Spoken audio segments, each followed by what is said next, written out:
Good morning, Dan and Amy. We've talked about reparations. Evanston, first in the nation. Oakland has followed suit. You can be sure more communities will.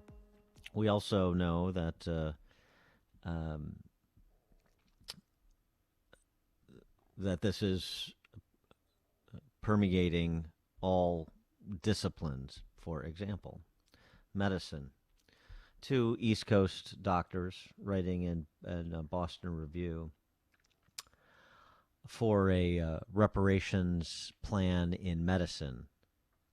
Our treatment plan follows from this diagnosis. Federally paid reparations are essential, and a broad adoption of healing arcs can build on them. Acknowledgement, redress, and closure.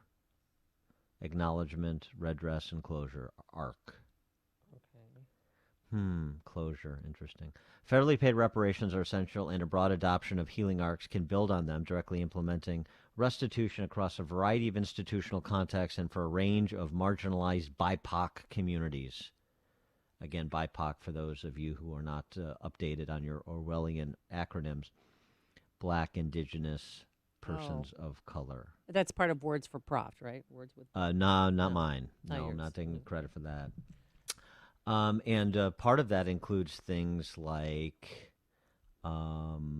preferential care. Do we want to get into that business? Preferential care is one preferential care based on race or ethnicity. They acknowledge it may elicit challenges from our system of colorblind law, but given the ample current evidence that our health, judicial, and other systems already unfairly preference people who are white, we believe that our approach is corrective and therefore mandated. So $25,000 housing grant in Evanston, $500 a month for some selected group of Black Americans in Oakland, healing arcs and support for federal reparations of some number from the medical community.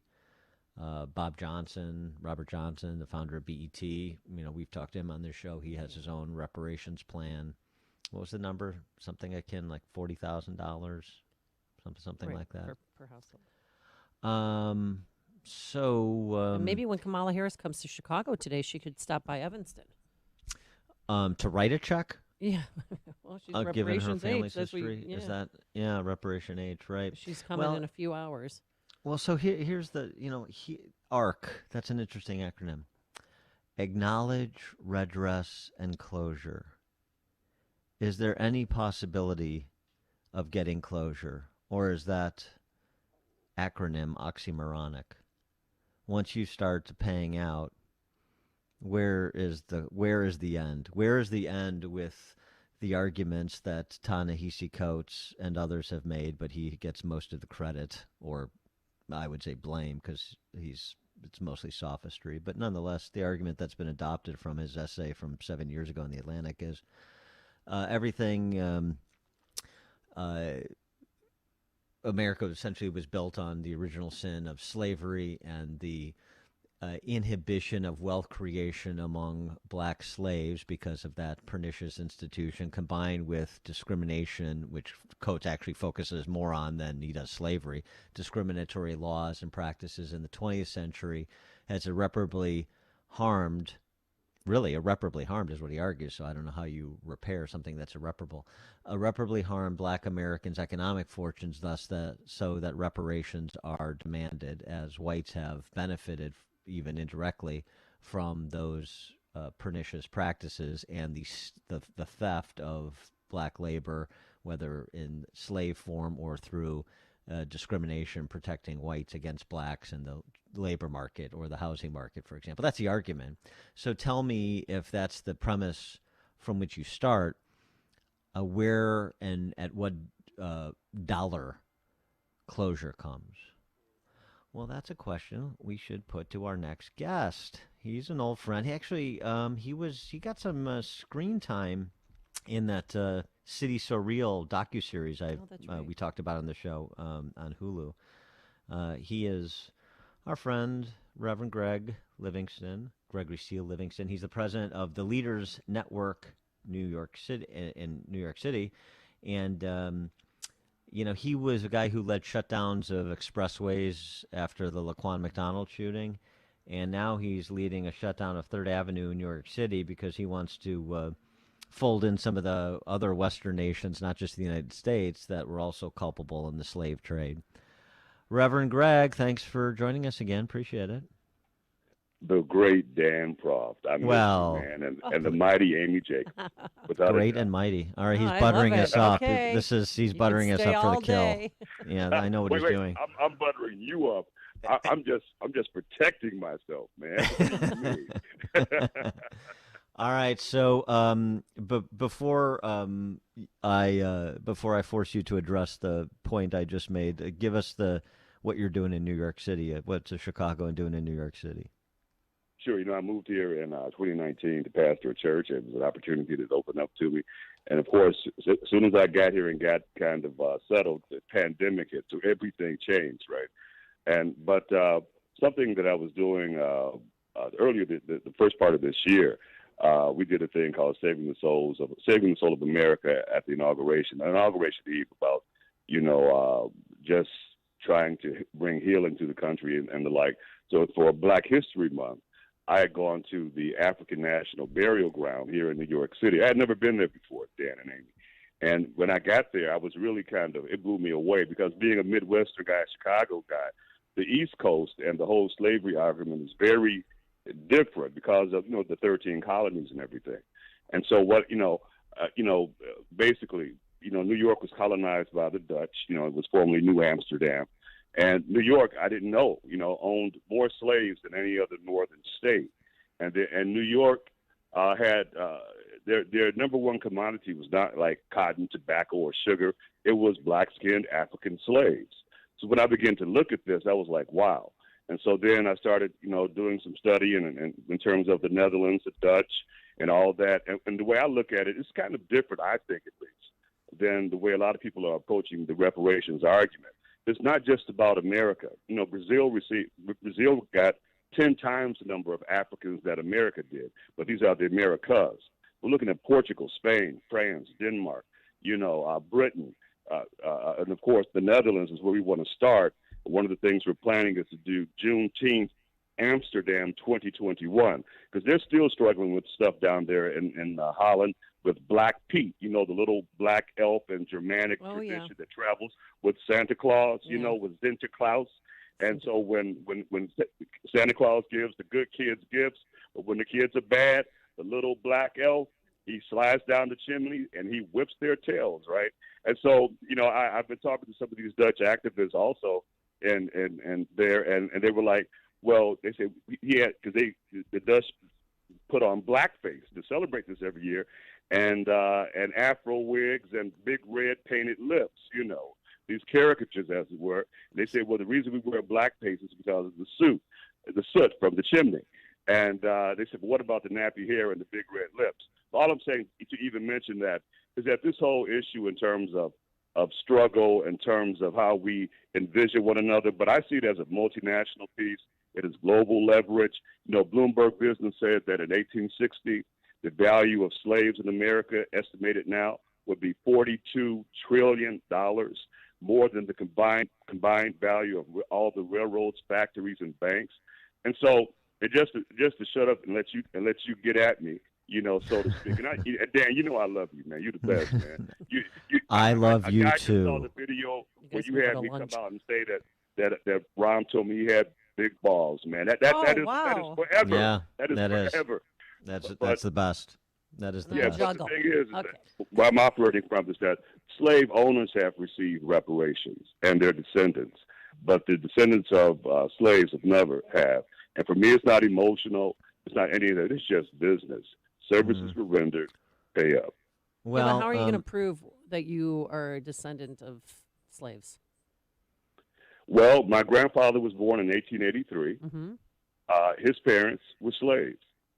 And so there are plenty of genealogists, and there are various ways of going through plantation records and things of that nature to verify that people were slaves. And also, we know that before a certain point, blacks were not citizens. So if they weren't citizens, what were they? You know? Yeah, let's assume that it's relatively easy to prove up the lineage, and start with what exactly the form the recompense should take. What if anything would actually bring closure, right? Arc, acknowledge, redress, and closure. So what is the acknowledgement is that black people were treated inhumanely. Well, oh, sure, that's obvious. Yes, that occurred. The redress is what, and what would it take to get closure on this issue? I think we need reparations revolution, Dan, because what it would take would be money. And what I mean by that, give me parameters. yeah, I'm looking at coming to the Netherlands right now, just starting at a minimum. The consul general we're supposed to meet, you know, and everything, and he's just an employee, but I'm thankful for the meeting. But let's start at $2 trillion, you know, from each of these transatlantic slave trading countries. And what I'm saying is, let's just start that fund. Don't talk to us about distribution, because how are you going to distribute that which you don't even have? Because, see, I have disagreements with the Everson piece and some of these others. You know, we don't need to be negotiating for scraps. This is not a negotiation, you know. Germany is still, you know, paying reparations to Israel and all these things. But, Dan, and, you know, Civil War, right? Just use America for an example. But for me, it is a multinational piece, not just America, okay? Civil War, 1861 to 1865. Emancipation Proclamation, 1863. But in 1862, if people, as Chicagoans, we have to be we're politically aware that in 1862, that Lincoln signed the District of Columbia Emancipation Act that would give slave owners $300 for each freed slave. He signed the 1862 Homestead Act, which gave white males 160 acres for free to travel out west. And think about it, that's 4 times the amount of acreage promised to the slaves that was never delivered as well, 40 acres and a mule. In 1862, he signed the Land Grant Act, which would provide land and resources to create colleges and schools to teach agriculture. You get a lot of these A&T names like the schools of agriculture and all that kind of stuff, but it was to teach them how to farm that free land. Now, so we're saying this was done in 1862 to allow for 1863. But then in 1863 comes, the slaves are released and they have nothing, and what happens there? But there was labor; they were never paid for this, you know. Okay, slave owners and yes, okay, but so let me just stipulate to the maltreatment and the theft and the inhibition of being able to create wealth. We're in 20. We can't get in a time machine, so we're in 2021, and you're saying what $2 trillion from every nation that participated in the transatlantic slave trade, and then you'll figure out how to divvy it up to all Black Americans or all Black Americans who are descendants of slaves. Yeah, give me my money.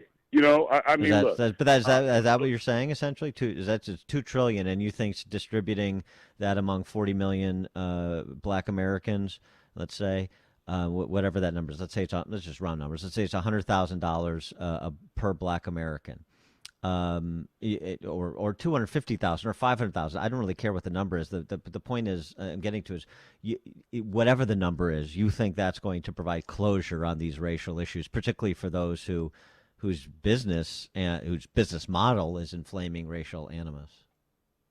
Well, you know, Germany is different for providing reparations to Israel, the citizens. At least they can say, you know, this is what we're doing with Israel with the billions of dollars that we've put towards them so far. So, you know, the Holocaust, the African Holocaust predates the Jewish Holocaust, and it is much longer, you know, in terms of, you know, the centuries, as it were. And so all I'm saying is that, you know, we don't need anyone to decide how it's going to be distributed. You know, let that argument, be worked out. But you think that however it's distributed, it's whatever the pile of money is and however it's distributed, you think that would be an event that would precipitate closure on the issue of slavery, the mistreatment of blacks throughout American history, and the racial tensions that exist in America today? You think that's where closure comes? I think if black folk who qualify in terms of this whole reparations piece that I'm talking about, if they can look in their accounts and see $100,000 or $500,000 or $1,000,000, if King, those guys calculated that 40 acres and a mule was like worth like $6 trillion back in 1960, you know, he spent $6 trillion over those blacks who qualify that, people that identify as being black, Negro, African American, you know, for a certain number of years, not just jumping into the pool. We could check their applications and everything else. Did you check other or did you check black? You know, but it is. Will that make a difference? Yeah, it makes a difference. You know, I mean, No, I know it makes a difference, but making a difference, and I think sure. it will bring closure, a level of closure. Yes, you know, you can talk to husbands and wives. The number one problem that marriages have is finance, right? And you know, so finance in terms of blacks and whites in this country, we are we are the estranged in some ways family. You know, we have been family in this country for a long time. And those things that have created tensions between us are real, factual, right? You know, they're discoverable and things that can be remedied.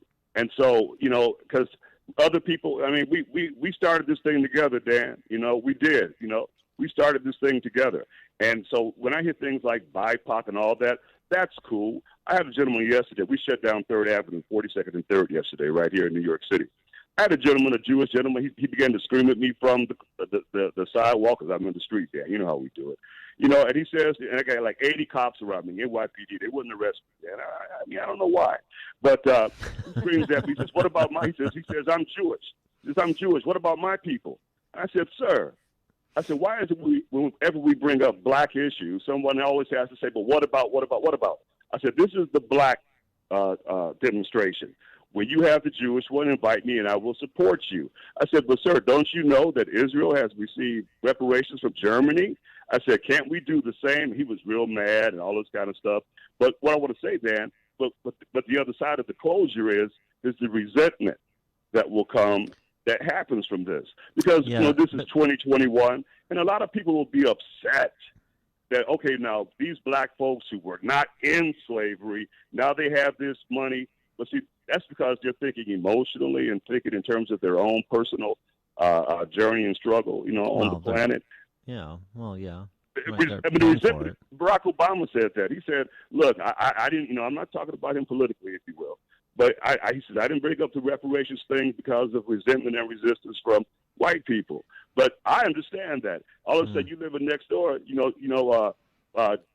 a black guy, you know, and everything. Next thing you know, this black guy just got $500,000, you know, bam, you know. So then everybody starts digging into their past. What am I owed?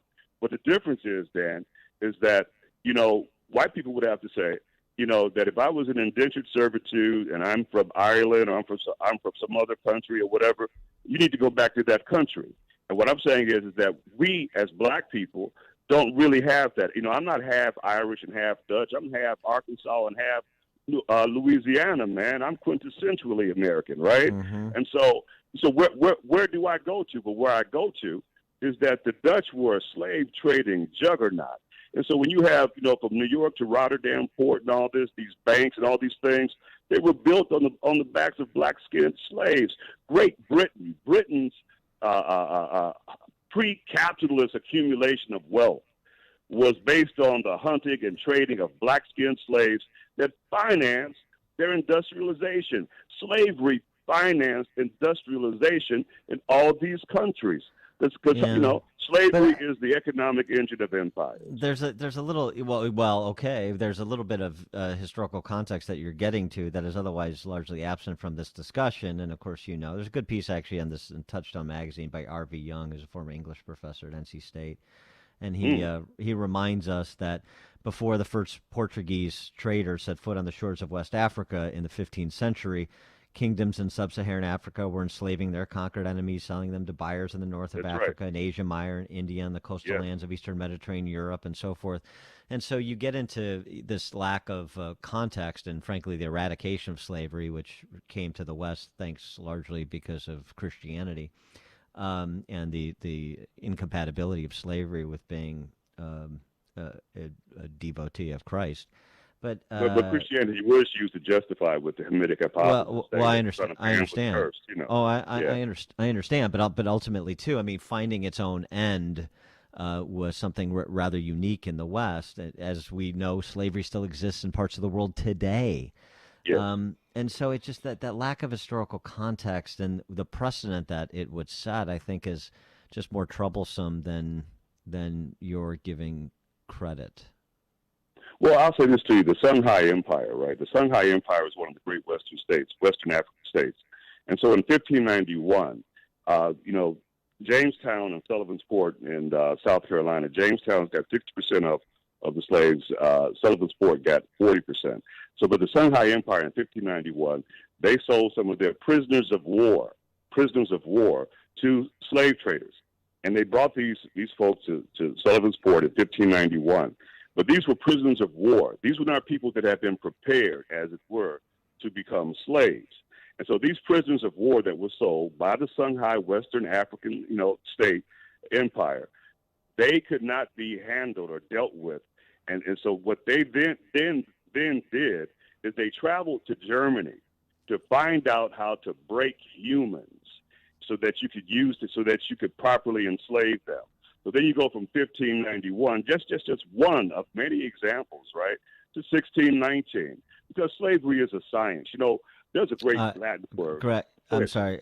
You know what, Greg? Sorry, this is a great discussion, but I've lost track of time here. We got to jump. But Reverend Gregory, I miss you, Dan. Gregory miss you, C. man. Livingston. I know. Well, I you mean, guys go out to lunch or Zoom. Well, or Florida. Maybe you should meet me in Florida. Yeah. I don't want to go to New York and the I want Netherlands. to leave Chicago like everybody else.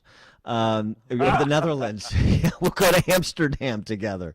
Yeah, go to the red light district. It'll be great. Reverend Gregory Livingston. We'll continue this conversation. It's a good one. It always is. Thanks so much for joining us. Anytime, We appreciate it. Pleasure, man. Yes, sir. Amy. Thank Take you. care. And he joined us on our turnkey.pro answer line. Coming up on Chicago's Morning Answer. Is it Smackdown time? We got a WWE congressional candidate, Dan Rodheimer, former WWEer, running for a U.S. House seat, open seat in Texas, special election in May. We'll talk to him at 8:38. I can't wait. And then Kamala is coming. But where is she going? But now let's head into the newsroom. Here is Mike Scott. 61 degrees. One of America's top infectious disease specialists believes the U.S. government will not mandate the use of vaccine passports.